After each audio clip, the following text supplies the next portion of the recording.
News channel हम लोग देखते हैं तो कल्ब व ज़हन को सुकून नहीं मिलता और ज़हन मुंतशिर हो जाता है। लेकिन इस झूठ फरेब के प्रचार प्रसार के बीच एक इतनी बेहतरीन पहल के लिए आप लोग मुबारकबाद के मुस्तहक हैं और आप लोग कामयाबी की तरफ जाएंगे और उत्तर प्रदेश के गोशे गोशे में लोगों की आँख खोलने का काम करेंगे। इसके लिए आप लोगों को हम बधाई देते हैं और बहुत बहुत शुक्रिया। पूरे लॉकडाउन से लेकर अब तक चला है। इससे बुनकर बहुत भरमाइश है और पावर लूम बिकना शुरू हो गए हैं। बुनकरों का काम बंद होना शुरू हो गया। वो मजदूरी दिहाड़ी और टोटो चलाने पर मजबूर हो गए हैं और 25% बुनकर बनारस से पलायन कर चुका है। जी नमस्कार, मैं हूं वाराणसी से शैलेंद्र सिंह और आप देख रहे हैं आईपा यानी all India progressive politics association. इसके अंतर्गत बातें होती प्रगतिशील राजनीति की चर्चाएं करते कुछ खास महत्वपूर्ण बिंदुओं पर। चूंकि 2022 का आगाज हो चुका है तो जानते हैं कि किस प्रकार से तैयारियां हैं समाजवादी पार्टी की और कैसे अपने कैंडिडेट को जीत का सेहरा बनवाएंगे। तो आज इसी कड़ी में मुलाकात कराते शमीम अंसारी जी से, जो कि शहर दक्षिणी से अध्यक्ष हैं समाजवादी पार्टी के, और जानते हैं किस प्रकार की रणनीतियाँ तैयार किए हुए हैं अपने कैंडिडेट्स के लिए। हालांकि अब आपसे बताते चले कि शहर दक्षिणी जो सीट जो रही है, लगातार यहाँ पे कई वर्षों से श्याम देव राय चौधरी ने जीत दर्ज की। इसके बाद इसे मौजूदा 2017 में उनका पत्ता कटा तो यहाँ से नीलकंठ तिवारी जो हैं इसमें विधायक हुए। उसके बाद कैबिनेट मंत्री में पद इनको ग्रहण कराया गया बीजेपी द्वारा। इसके साथ साथ अगर बातें की जाए तो देखते हैं कि शहर दक्षिणी का जो क्षेत्र है तो यहाँ पे कैसे जीत दर्ज कराएंगे शमीम अंसारी जी अपने कैंडिडेट्स के लिए। स्वागत है शमीम जी आपका। जी देखिए, शहर दक्षिण विधानसभा आपने कहा कि पूर्व से बीजेपी का गढ़ रहा है, लेकिन जो माननीय प्रधानमंत्री जी का ये क्षेत्र है और दक्षिणी विधानसभा में माननीय प्रधानमंत्री जी का और योगी जी का जो कार्य है, उनके कार्यप्रणाली है, वही कार्यप्रणाली का हम प्रचार प्रसार करके जनता में आक्रोश तो है ही है, उस आक्रोश का फ़ायदा उठाना है। दूसरी चीज़ आपने कहा कि लंबे समय से अगर ये लोग यहाँ पे विधायक होते रहे हैं तो उसके पीछे भी कारण है कि ये लोग सांप्रदायिक सौहार्द बिगाड़ने वाले लोग हैं। ये दिलों से दिलों को बांटने वाले लोग हैं। ये नफ़रत की राजनीति करते हैं और हमेशा बनारस का जब चुनाव आता है तो सौहार्द बिगाड़ने का काम करते हैं, इसलिए जनता उसमें बहक जाती है। लेकिन अब जनता बहकने वाली नहीं है, क्योंकि इन लोगों ने जो गोदी मीडिया के ज़रिए पूरे हिंदुस्तान में अपना एक खाका विकास का खींचा हुआ है। तो मैं आपको बता देना चाहता हूँ, चंद मोहल्ले जो कॉरिडोर से लगे हुए हैं उनके विकास हुए हैं। बाकी मैं खुद एक जनप्रतिनिधि एक पार्षद रहा हूँ। आप पिलीकोठी क्षेत्र में आइए, 5-6 वार्ड 1 घंटे की बारिश में जलमग्न हो जाता है, कमर तक पानी हो जाता है, जिसके लिए मैंने स्वयं समाजवादी पार्टी का पार्षद होते हुए माननीय प्रधानमंत्री जी के आवास पर एक डेलीगेशन के साथ मैं मिला हूँ और मैंने उन्हें पत्रक भी दिया था और उन्होंने इसके निस्तारण के लिए मुझसे स्वयं वादा किया था। लेकिन वो 5 साल भी चला गया। अब ये 5 साल भी इंतज़ार में हम लोग हैं। जनता को बस यही बताना है कि ये झूठे प्रचार प्रसार करने वाले लोग हैं, हमारे जज्बात से खेल कर दिलों को बांटने वाले लोग हैं, हिंदू मुसलमान के बीच खाई पैदा करने वाले लोग हैं। इससे हमें अपनी जनता को सतर्क करना पड़ेगा और यही विज़न लेकर हम लोग माननीय अखिलेश जी के कामों को जन जन तक जाएंगे और इनकी कलाई खोलेंगे। इंशाअल्लाह समाजवादी सरकार बन जाएगी। AIMIM ओवैसी जी यहाँ पे आ चुके हैं, प्रचार प्रसार तेज़ी से चल रहा है, गोली भी चल चुकी उनके ऊपर प्रचार प्रसार के दरमियान जो है।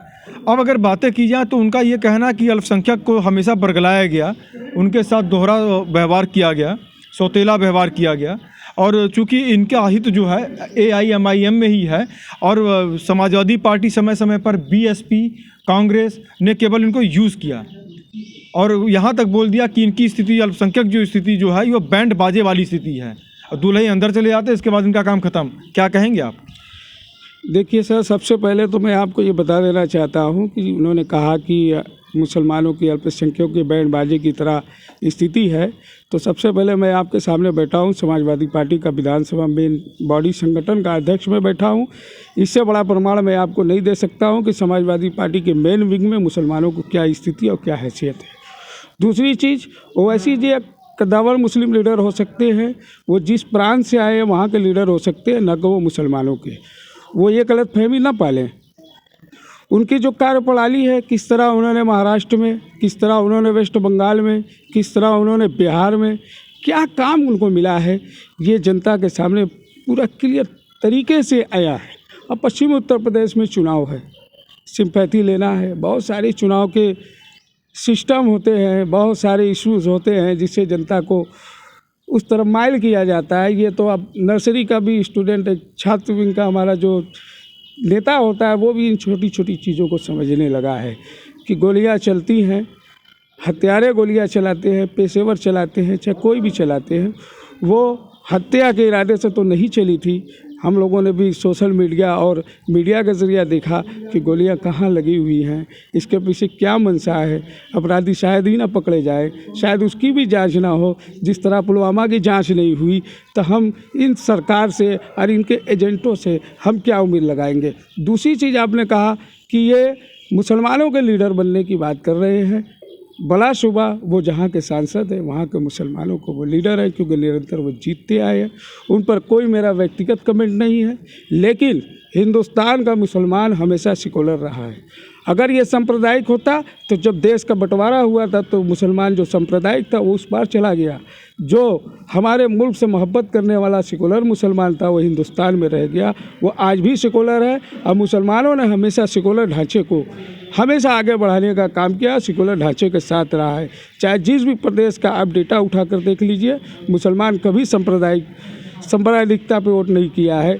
इसलिए जो मंशा, जिस तरह की आइडियोलॉजी बीजेपी और आरएसएस की है, उसी तरह की आइडियोलॉजी हमारे ओवैसी साहब की है। इसे मुसलमान पसंद नहीं करता है। मुसलमान दिलों से दिलों मिलाकर चलेगा। मुसलमान को मालूम है कि हम अक्सरियत के साथ मिलकर राजनीति में अपनी हिस्सेदारी लेनी है। ये हमारे इंटरनल मामले हैं कि हम जिस भी दल संगठन में हो वहाँ लड़कर अपनी हिस्सेदारी ले, और सबको हिस्सेदारी मिलती है। ऐसा कुछ नहीं है। अभी उन लोगों को आप देखेंगे, चुनाव खत्म हो जाएगा, हैदराबादी प्रोजेक्टर चला जाएगा और फिर उनके कार्यकर्ता फिर दड़ी बिछाने लायक भी नहीं बचेंगे जो हम लोगों पे कमेंट करते हैं। गंगा जमनी का तहजीब है वाराणसी, ताने बाने का शहर है। बनारसी साड़ी इंटरनेशनल पहचान बना चुकी है। बनाने वाले कारीगर को किस नज़रिए से देखते हैं, क्या स्थितियां हैं? क्योंकि शहर दक्षिणी का जो क्षेत्र है, बनारसी साड़ी का क्षेत्र है, बहुत से बुनकरों से आपकी बातें होती होंगी, चर्चाएं होती होंगी। बनाने वाले जो बुनकर हैं बनारसी साड़ी को, क्या स्थितियां हैं इसमें, क्या क्या क्या कहेंगे आप? देखिए, पूर्व में समाजवादी पार्टी सरकार थी तो बुनकर समाज के लिए माननीय नेताजी ने आयशा लोम्बार्ड के जरिए बीमा की सुविधा दी थी।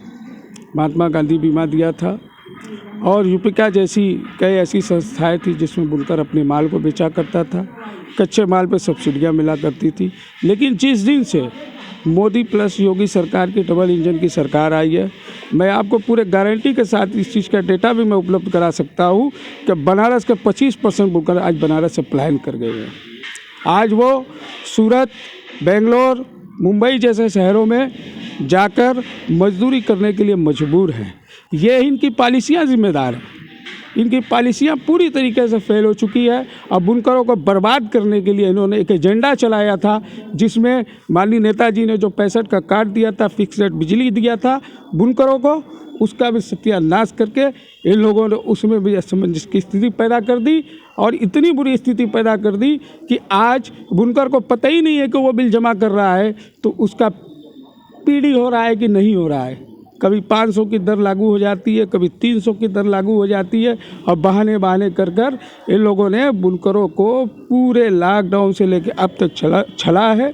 इससे बुनकर बहुत बरमाइत है और पावरलूम बिकना शुरू हो गए हैं। बुनकरों का काम बंद होना शुरू हो गया। वो मजदूरी, दिहाड़ी और टोटो चलाने पर मजबूर हो गए हैं, और 25% बुनकर बनारस से पलायन कर चुका है। TFC centre, trade facility centre जो बनाया गया, बीजेपी का दावा था कि सीधे बुनकरों को लाभ मिलेगा, एक मार्केट व्यवस्था होगी, क्या कहेंगे? हालांकि कांग्रेस पार्टी के अजय राय ने कहा था कि यह बीजेपी के लिए जो है एक बैठने का मीटिंग का केंद्र बिंदु बन चुका है।